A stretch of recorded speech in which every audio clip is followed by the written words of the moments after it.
Ayer estuvimos hablando de los cuatro campos, ayer en la noche, y continuando con ese tema, hay algunos elementos en esa parábola que el Señor comentó, que para mí sigue siendo interesante que Él haya puesto varios ejemplos de lo que es el reino de Dios o cómo es el reino de Dios, y uno de esos ejemplos tiene que ver con la parábola de la semilla que germina. Y hay algunos elementos allí interesantes. Está el sembrador, y ayer hablábamos de los elementos esenciales en la parábola. Está el sembrador, y eso nos hace recordar a 2 Corintios capítulo 9, versículo 6. Yo sembré, Apolo regó, pero finalmente el crecimiento lo da el Señor, ¿verdad? Esa es la idea. Otro elemento que tenemos allí es la semilla, y la semilla es el evangelio. Otro elemento que tenemos es la tierra. Hay algunos que ya están listos para la siembra y otros no, tal como los terrenos que se tienen que preparar primero.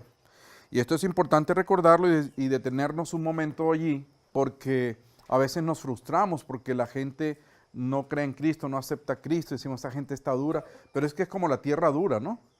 Y la tierra dura es difícil sembrar algo, entonces hay que aflojar la tierra. ¿Y qué se hace para aflojar la tierra? Arar. ¿Y qué es lo que hace el arado? Se mete allí a remover. Y nosotros sabemos que a veces las circunstancias difíciles de la vida nos aflojan y llevan a la gente a los pies de Jesucristo. Yo me atrevería que a decir que algunos de nosotros, de los que estamos aquí, llegamos a los pies de Jesús porque nos metieron el arado y nos removieron la tierra y nos aflojaron a través de las dificultades, las circunstancias difíciles, los conflictos. Así que hay gente que necesita ser movida, y por eso dicen los que saben que para que una persona acepte a Cristo, entienda el mensaje de salvación, se necesitan por lo menos 7 contactos con esa persona. Así que usted de pronto habla con alguien, esa gente está muy dura y probablemente es la primera vez que alguien le contacta. En este mundo hay gente que todavía no ha escuchado hablar de Cristo ni la primera vez. Increíblemente, pero es así. Y hay otros que usted va, habla con ellos y le entienden y aceptan a Cristo. Y hay gente que dice, tengo ¿cómo dicen? En la coronita. Tiene pues una joyita en la corona porque se ganaron a alguien para Cristo. Bueno, una perla, eso va a ser compartido. Porque probablemente hay gente que ha estado orando por años por esa persona, otros que ya le han contactado antes y finalmente pues con usted llegaron a los pies de Cristo. O también ocurre lo contrario, que usted dice, oye, tal persona aceptó a Cristo y yo tantos años hablándole y mire, vine a creer con aquel que... Pero es así, todos somos parte de la misma estrategia del Señor, y otra vez hay terrenos que están listos para sembrar la semilla y otros que necesitan un poco más de tiempo, de movimiento, de circunstancias. De todo eso hay. Otro elemento en esta parábola es el Espíritu Santo, que como dijimos es sumamente importante. Recuerda, dijimos que el sembrador, la semilla, el suelo y la presencia de Dios son los 4 elementos esenciales que encontramos allí en esa parábola. Y adicionalmente hay una cosa muy interesante que no mencionamos ayer, es la estación. El tiempo cuando es tiempo para cegar, tiempo para recoger. Nosotros vivimos en un tiempo privilegiado, en una época, en una era privilegiada, porque estamos muy cerca de la venida de Cristo, muy cerca. Pero dice Mateo 24:14 que este evangelio será predicado en todas partes para testimonio y entonces vendrá el fin. De modo que aunque estemos en este último tiempo, en esta estación que es propicia para la siega, la verdad es que hay una labor que debemos cumplir y es anunciar el evangelio del reino para testimonio.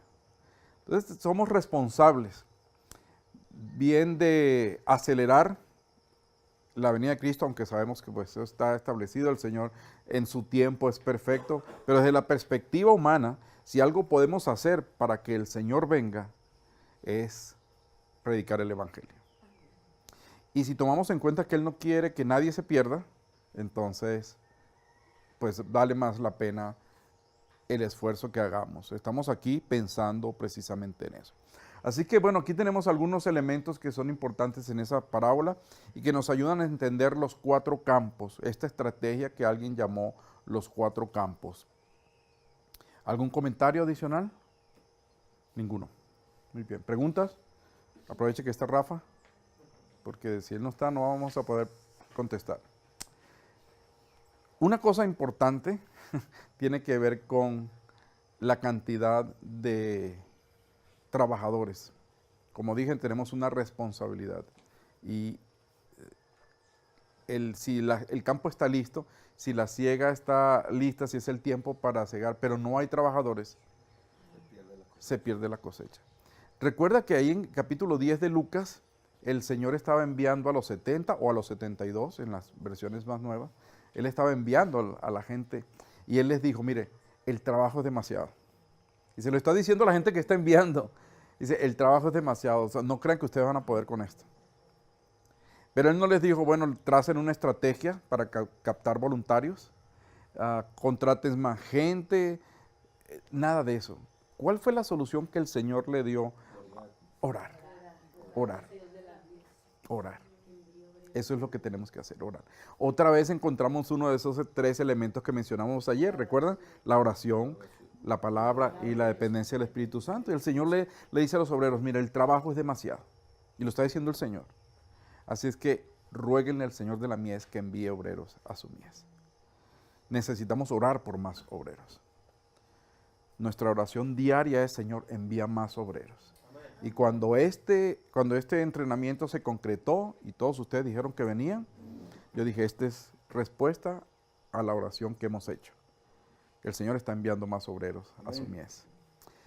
Y para que no se nos olvide orar, hacemos algo que algunos de ustedes ya están haciendo, basados en Lucas 10:2. Lucas 10:2 dice que oremos. Entonces nosotros, miles alrededor del mundo, cada día a las 10:02 de la mañana, y algunos lo están haciendo a las 10:02 de la noche, oramos pidiéndole al Señor que envíe obreros a su mies.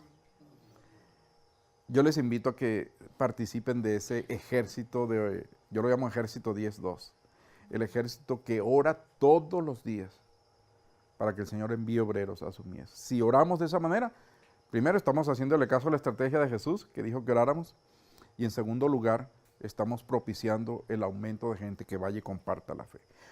¿Cuál es el máximo peligro que hay en orar de esa manera? Peligro significa que resulte. Salgan muchos obreros. Que nos envíe a nosotros. Ese es el mayor peligro. Que nos quiten la chamba. Porque usted dice, Señor, envía obreros, y el Señor nos dice, listo, contestada la oración, vaya, vaya.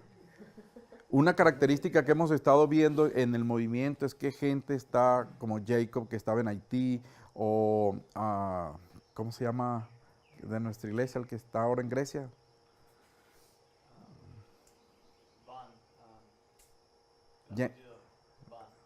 James Bond. No. Bueno, Ray. Ray estaba haciendo un trabajo. Yo me acuerdo cuando Ray llegó a Houston. Fue a nuestra iglesia y era su primera vez allí. Han hecho un trabajo extraordinario. Ahora el Señor los llamó a Grecia. Y él, su esposa y su bebé pequeñito se fueron a Grecia. Jacob y su esposa estaban haciendo un trabajo extraordinario en Haití. Levantaron gente, oraron por más obreros. Y después que eso empezó allí y lo consolidaron, Dios los mandó a Asia, alguna parte de Asia, no recuerdo. Y así es una cosa que ha estado moviéndose, porque cuando oramos por más obreros, nosotros mismos somos llamados a ser obreros. Es el peligro, es el peligro. Vito decía, pues yo entendí el asunto y ya, yo no quiero que me salgan canas aquí o más canas, ¿verdad? Aquí donde estoy, sino quiero ser parte de este movimiento y que la cosa crezca, que ir a otros lugares, a donde otros probablemente no quieren ir. Entonces ese es el mayor riesgo, que Dios nos llame a nosotros. Pero ya, gracias a Dios, todos los que estamos aquí estamos conscientes de que Dios nos ha llamado. Amén. Y cantamos, hace un momento cantamos con esa idea. Y oramos por nuestras ciudades, y oramos por nuestra gente, y oramos que Dios rescatara a esas personas. Entonces, pues si estamos orando de esa manera y Dios necesita a alguien, pues nos va a llamar a nosotros. Y usted dice, bueno, yo no estoy listo para irme a Tucuciapón de misionero.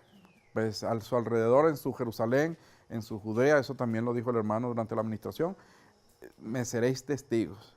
Y tenemos la responsabilidad de hacerlo de esa manera. Así es que muchos trabajadores son necesarios y una manera como nosotros podemos obedecer al Señor es orar cada día para que el Señor envíe más obreros a su mies.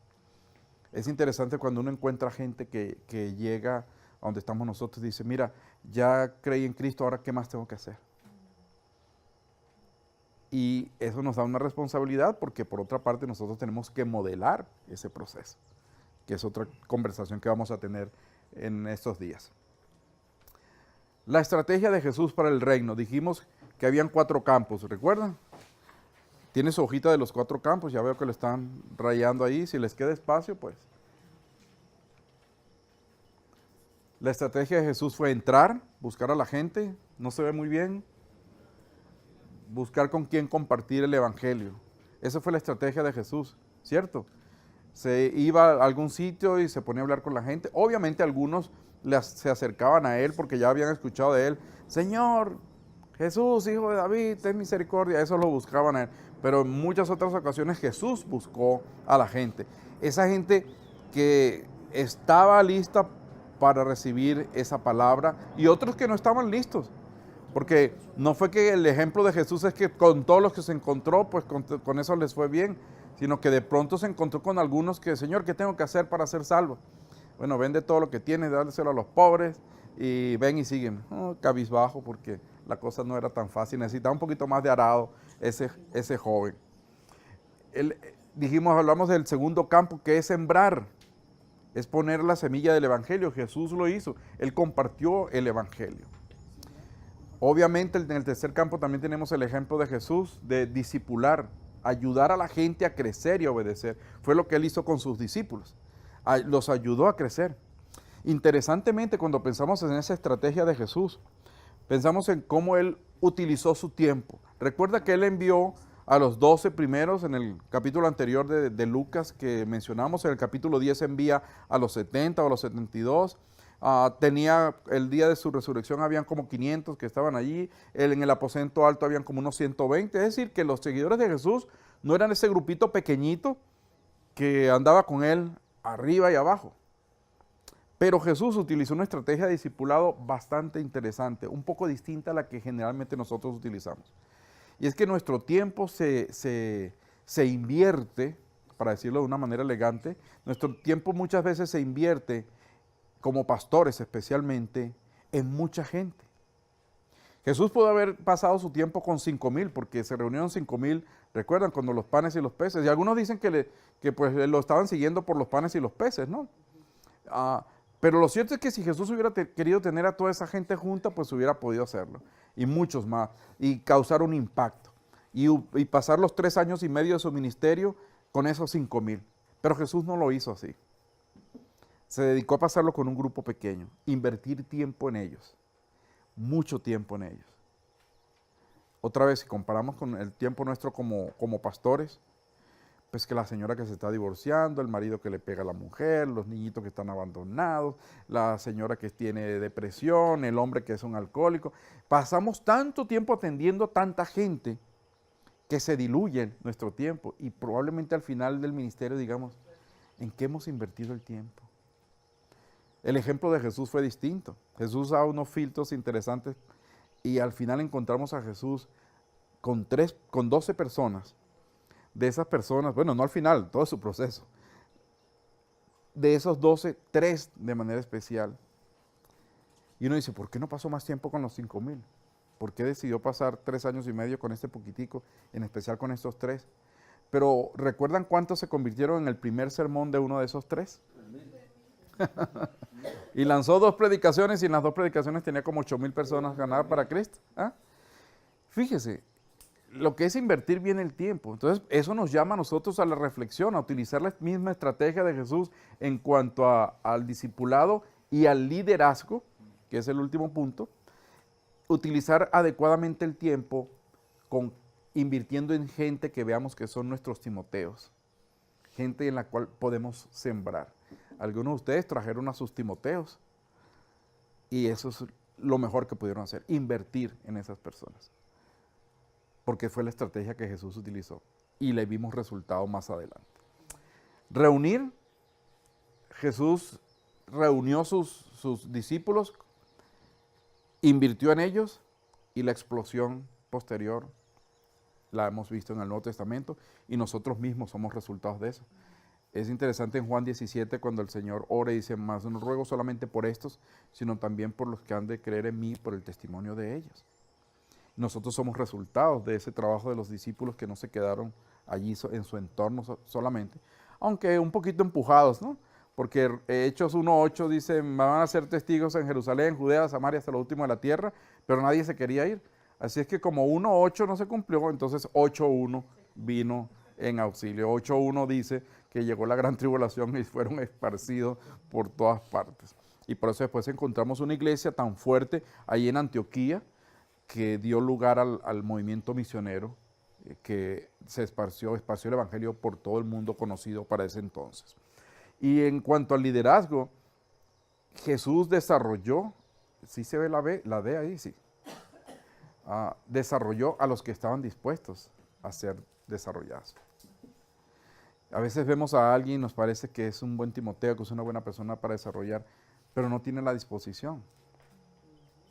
O vemos como el pueblo de Israel cuando quiso un rey, ¿no? Lo queremos alto, así como Carlos, y lo queremos bien, tú sabes. Y Dios le dijo a Samuel, no te preocupes, no te han desechado a ti, me han desechado a mí y están viendo lo que no deben ver. Y en la segunda oportunidad, después de Samuel, entonces Dios dijo, bueno, ahora de acuerdo a mis parámetros. Y entonces uno chaparrito, ¿verdad? Como David, ahí cuidador de ovejas, etcétera, etcétera. Los parámetros de Dios son distintos a los nuestros. Por eso cuando hablamos de liderazgo debemos observar quiénes están dispuestos. No necesariamente que tenga características, este lee bien y él no sabe ni leer, este es bien, tiene don para hablar y expresarse y aquel no. No sabemos lo que Dios está viendo en esa persona. Entonces orar para conseguir esa persona que Dios tiene preparado. Esa fue la estrategia de Jesús. ¿Recuerda la noche que pasó con Nicodemo? Una noche interesante. Nicodemo probablemente aparecía en los papeles como alguien que podía ser un buen discípulo, pero Jesús tuvo que esculcarlo, así dicen aquí, ¿verdad? Que esculcarlo, que moverlo, que hacerlo pensar, zarandearlo, es una buena palabra, hasta que finalmente encontramos después a Nicodemo siendo un discípulo fiel y seguidor de Jesús.